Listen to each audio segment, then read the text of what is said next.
Hi, everyone. Welcome back to Paying for Attention, a podcast where we talk about paid media myths, solutions, and what you want to do about it. Today, we're going to switch it up a little bit and talk about 2 years from COVID and how that's changed consumer behavior. So, we're kind of excited about this one. A little bit more high level, just kind of general business talk. So, we'll see how it goes. Hopefully, you enjoy it. I'm Andrew Hollington, and joining me today is Keegan Brown, CEO of Megathos. We're excited to have you. So let's get right into it. So obviously, the main effect of COVID on consumer behavior is in the e-commerce world, right?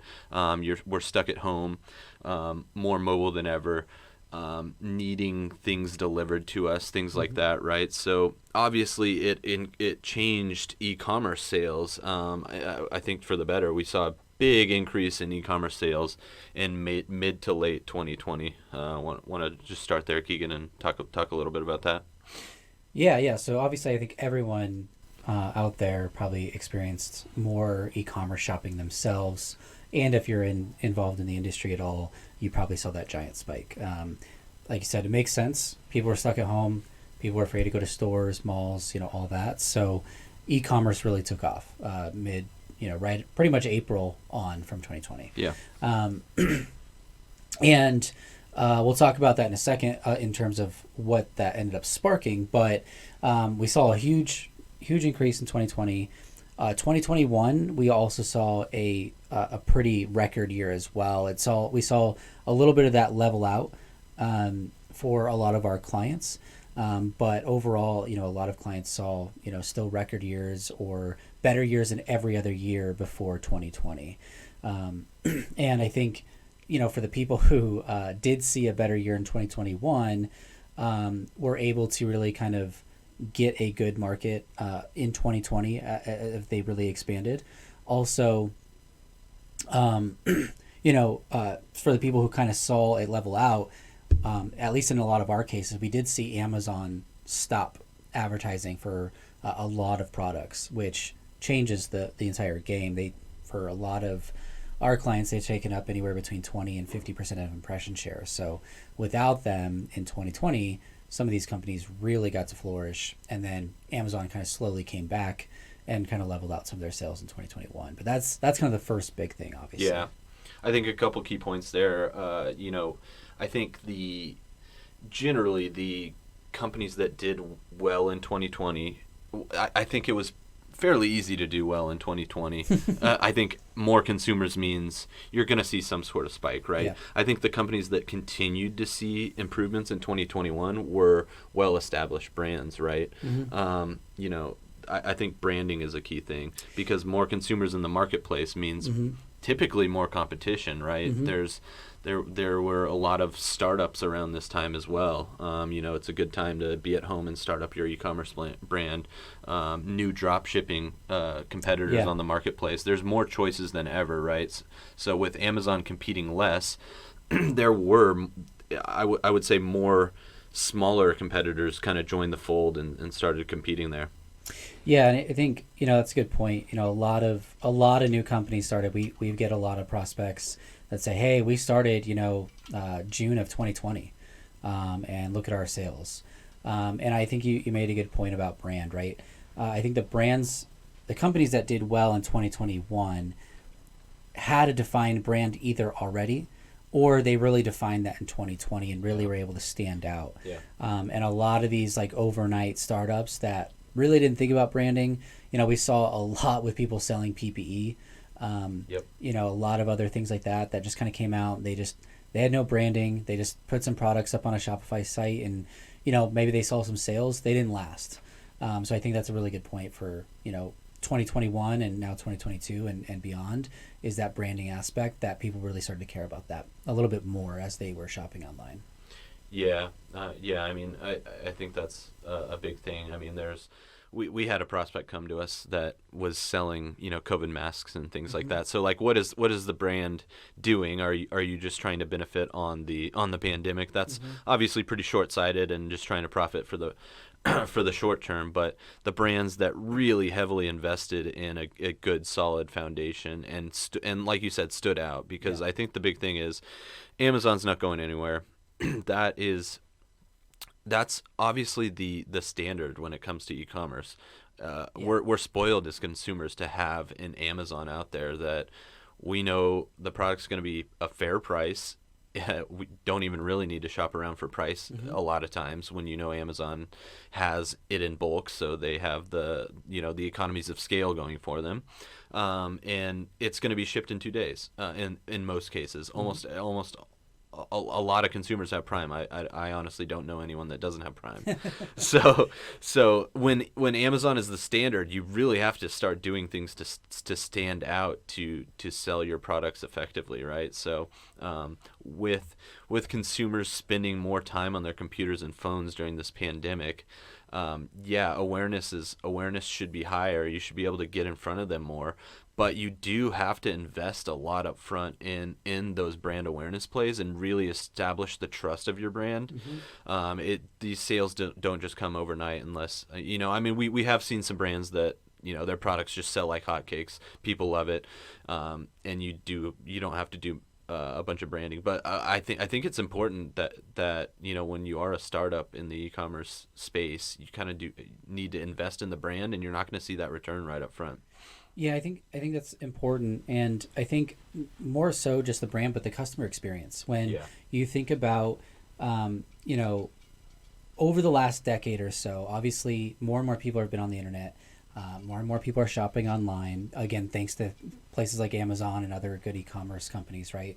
But 2020 really made it to where everybody almost had to, and so now you took a good portion of the world and in the United States that didn't really shop online that much, and now they're educated on e-commerce, and now they're more educated on what a good customer experience is, and all the companies that don't provide a good company or customer experience when it comes to shipping, like you mentioned, when it comes to pricing, when it comes to the brand and what they stand for, when it comes to the packaging. Refunds and questions and other things like that. Those brands that deliver a good customer experience are going to continue to be very successful online, and that's just really due to our society is a lot more educated now. Like, people had to become educated over the last 2 years with shopping online, and they probably, a lot of people got screwed over, unfortunately, and had to learn from it the hard way to be able to find those better brands. Yeah, and I think related to that, kind of the next point is a very, very related. Over the last 2 years, we've seen more of these financing options pop up, and that's also affected it, right? The Klarna, the Sezzle, Affirm of the world, those guys. You start to see it on more and more e-commerce sites, and when you can get a good deal, low interest, spread that larger purchase out over 1, 2, 3 years, it makes that upfront purchase a lot easier on the consumers. So that also had a play in the spike. It had to, right? Yeah. I mean, especially with people's insecurity around their jobs and income, right? And just like because of the need of having to buy so many things more online, it's, hey, can you make it easier? And these companies found a really good opportunity to jump in, like Sezzle and Affirm and all that. And leading up, like right early 2020. I was just becoming more aware of things like Klarna, and I saw that, and I was like, what is this? Yeah. And I was like, this is kind of cool, actually. It's the only other option compared to PayPal. And then over the last year and a half, 2 years, you can finance a $20 product if you want. And what I did was I got some seats for the Brooklyn Nets game back in December, and I ended up going a little bit better seats than I normally would, because I was like, well, I'll just I think I did Affirm and spread it out over like 2 months and got much better seats than I normally would if I had to pay right there. Yeah. The other obvious direct effect from COVID and increase in consumer behavior, consumers purchasing more and higher dollar items, even though there's a global pandemic, was the those COVID what do you call it, the government giving those The stimulus. Stimulus checks. Yeah, right. Like, how many people did you see? How many of your friends did you see that were like, I mean, they were pretty friendly, right? Like, Yeah. you make under 200K a month, a year or something like that, you're gonna get $1,200. Like, Yeah. I don't remember the exact numbers. I know I got it, and I probably shouldn't have needed it. But because of that, consumers were like, well, I got $1,200 that I didn't have before. Why don't I go out and buy that Peloton bike? Yeah.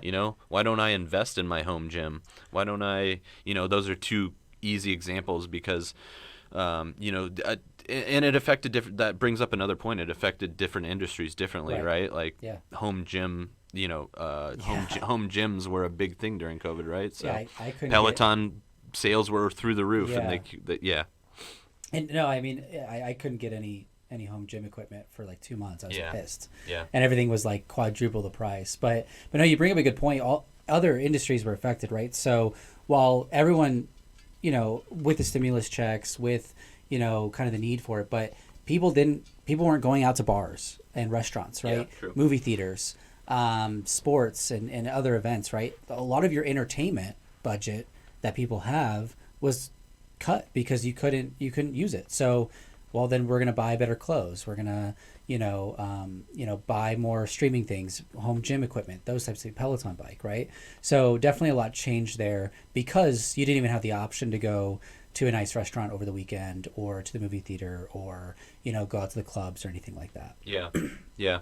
We've been talking a lot about consumer products, which are the obvious kind of, the obvious kind of spikes from COVID. But want to talk a little bit about how it affected some other industries that we work a lot with, and I wanted to start with healthcare because it's related and relevant, but it affected them differently than say a Peloton, right?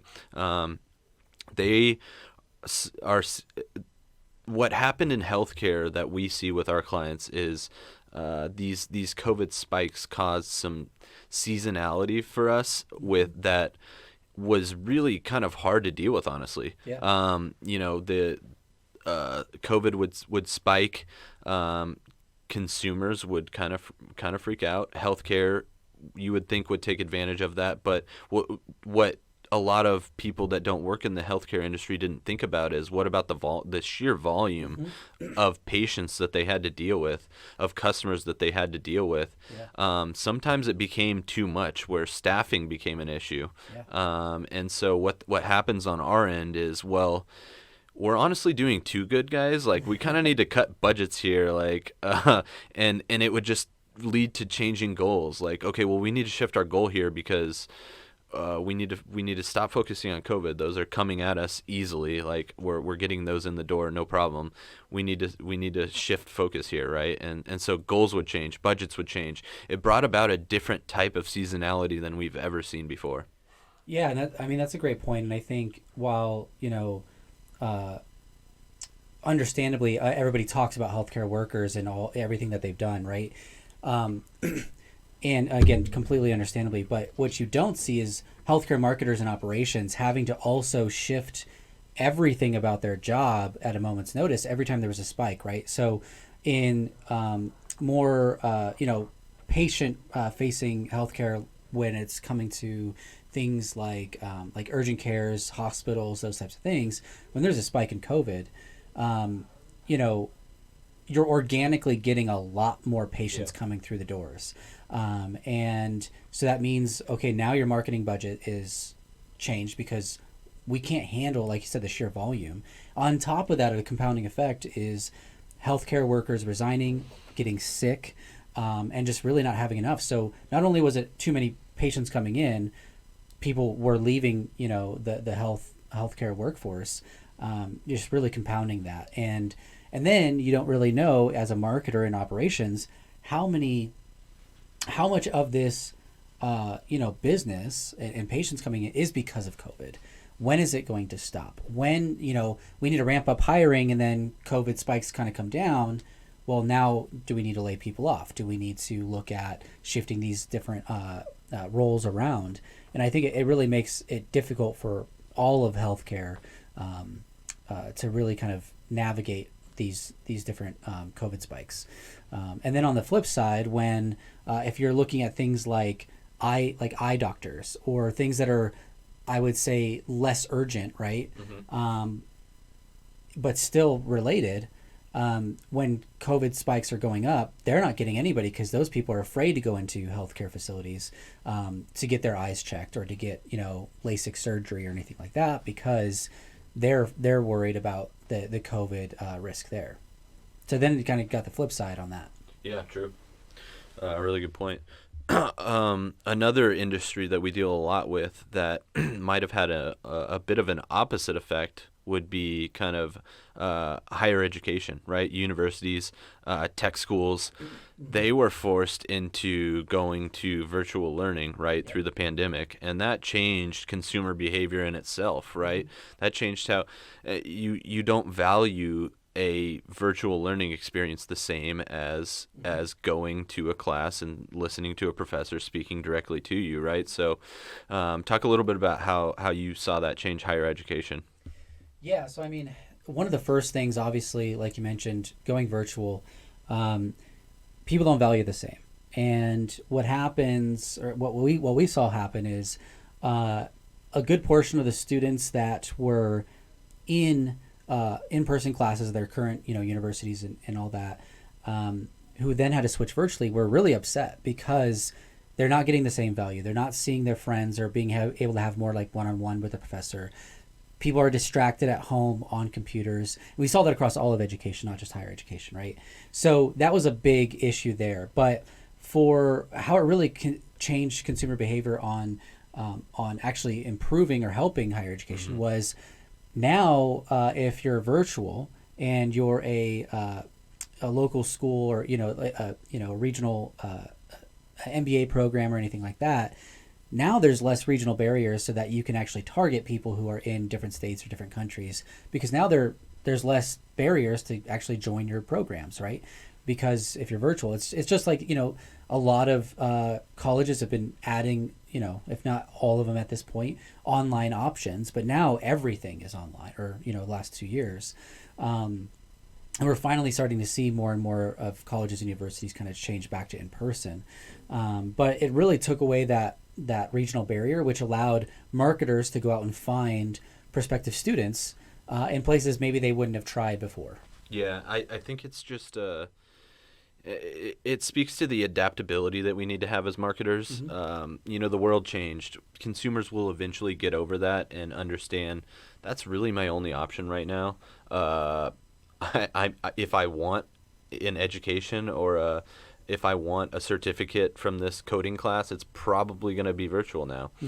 So consumers will end up, finally understanding what we need to do as marketers, and what we saw success with, I would say, is just being clear, right? Looking at the relevancy, setting the expectations up front, like, hey, these are virtual classes right now, changing the copy a little bit. What are the benefits of virtual versus in person, speaking to that on the landing page, on the ad copy, and really, kind of helping the university or the education, provider not see too bad of a shift because of the change in consumer behavior. Look, it's not ideal that this is virtual, but here's what we can do about that. And as everyone has talked about the last year or so, the Great Resignation. Yeah. People are changing careers at a higher rate than ever. People are, people who were stuck at home picked up, other interests and found certificate programs and maybe took a more technical approach to their schooling. They maybe got like a 3-month program at like a healthcare school, right? So a lot of different things kind of changed there. So again, playing into that as marketers, being able to adapt and say, okay, yes, a lot of the current students, a lot of people are upset about going on virtual, but there are some benefits to it. We can find low-hanging fruit when it comes to targeting for virtual. And then also, again, playing into that Great Resignation to talk about career changes and talk about, the success stories there and, again, changing copy and working around, kind of the barriers that COVID kind of put in place. Out of curiosity, you mainly work with our higher ed clients. Just Yeah. I don't get the pleasure to work on as many. So, out of curiosity, did you find any uh, key insights over the last 2 years? Like maybe search volume increased because they were stuck at home and they said, I might as well educate myself. Maybe conversion rate decreased because of the virtual aspect. Did you find any interesting tidbits there? Yeah, so I think we talked a little bit about this on a previous episode. One being that the regional barriers, right? Yeah. Before we saw a lot of search volume for like a specific school come locally or pretty close to locally. If you're in Arizona, you're probably looking for an Arizona school. If you're in Arizona, maybe California, Yeah. New Mexico, Las Vegas. You're probably not coming from the East Coast coming to Arizona as often, right? But we saw a lot of that change over the last year and a half, especially in the first year after COVID. Was a lot more search volume and interest for a school was coming more naturally rather than regionally. So I think that's the first big thing. We did see the fall of 2020 actually see extremely high conversion rates for a lot of our higher education clients. That again, similar to e-commerce, has kind of leveled out in 2021 and now in the beginning of 2022. But a lot more questions and a lot more those types of searches we started to see come through in terms of about COVID precautions. Is it in virtual or in person? Those types of things. A lot of people are saying, hey, if it's virtual, can we get a little bit of a discount on our tuition? Yeah, it makes sense. And then on like the social and display side, we did see a lot of, we had to kind of stay away from showing people in the imagery in the creative, right? One, because some people were saying, hey, maybe it's not the best thing to show a classroom full of students Yeah. in a time where, one, that could be dangerous. Two, that's kind of setting the wrong expectation if it is a virtual class, right? And then if you said, okay, let's put masks on them, then there's a whole nother debate there, and Yeah. the other wanna really go complaints down from that other road. students there. So it had to go a little bit more away from students. And again, that's putting more emphasis on copy and more abstract type imagery there. Yeah, a couple follow-ups there. The psychology behind marketing like that is super interesting to me. It's I think almost everyone listening can probably relate to, in the middle of the pandemic, you're watching a TV show or a movie or something and see a crowd and kind of freak out a little bit, right? Like we were just yeah, we were just nervous to be around groups, right? So thinking of how to apply that to marketing and landing pages and imagery and creative, that's super interesting, right? The other piece was the regional barrier. I think that relates right back to that whole Great Resignation talk you were talking about. And I mean, employment no longer has regional barriers, right? Like tech went virtual for the most part, as we know. You can people can get a San Francisco developer salary living in Omaha, Nebraska if they want, right? So, I think COVID affected the way we think about moving around the country. It seems like we had a lot of movement around the country during COVID, and that's just and so people were. I think consumers were a little less scared to kind of make that move well, for one, virtual, you don't need to make the move, but if you were to see an opening for like a California school, a Southern California school advertising in the Northeast, well, I could see myself moving there after the pandemic. Like, I'll just get my application in and see how it goes, and maybe they'll be in person, fall of 22, and I'll apply then, right? So Exactly. Or, a lot of people, as we know in Arizona, they left places like California and they came to Arizona and True. went to Texas, right? Where not only do they now have a lot more money because they probably sold their house in California Yeah. and bought much cheaper here. Thank you to that for rising our home prices. Highest rent increase in the country, I Yeah. think, here in Phoenix. That's fun. But now they're saying, hey, but I still want to go to University of San Diego, right? Or So now they're here, and now they can Yeah, good search point. and go to school there. Good point. It works the opposite too. Yeah. Like I no longer need to be near my campus. I can go to a good school from where I live right now. Yeah. Yeah, that's Yeah. interesting. And we know a lot of people who, had good jobs in San Francisco and said, "Hey, I can't really enjoy the city, Yeah. and it's expensive. I'm gonna move to Denver. I'm gonna move to Seattle. Yeah. I'm gonna move to Phoenix." So, yeah, definitely. I think when you really start to break it down, and as we're going through these different ideas or these different industries, we see how much that shakes up housing. Um, you know, grocery stores even. Yeah. Really everything has been kind of shifted because people are moving more. People are buying online. People are more virtual, so takes away some industries. People can't spend the money on things like entertainment, so they spend it elsewhere. Definitely changed a lot. Yeah, no, I think so for sure. Just to kind of wrap it up, I mean, we truly hope you had some success during COVID and were able to, like we said, adapt your marketing and messaging and be able to find some success there. But I think moral of the story is, don't be afraid to dig in a little deeper, do some research. How are your consumers changing during a global pandemic?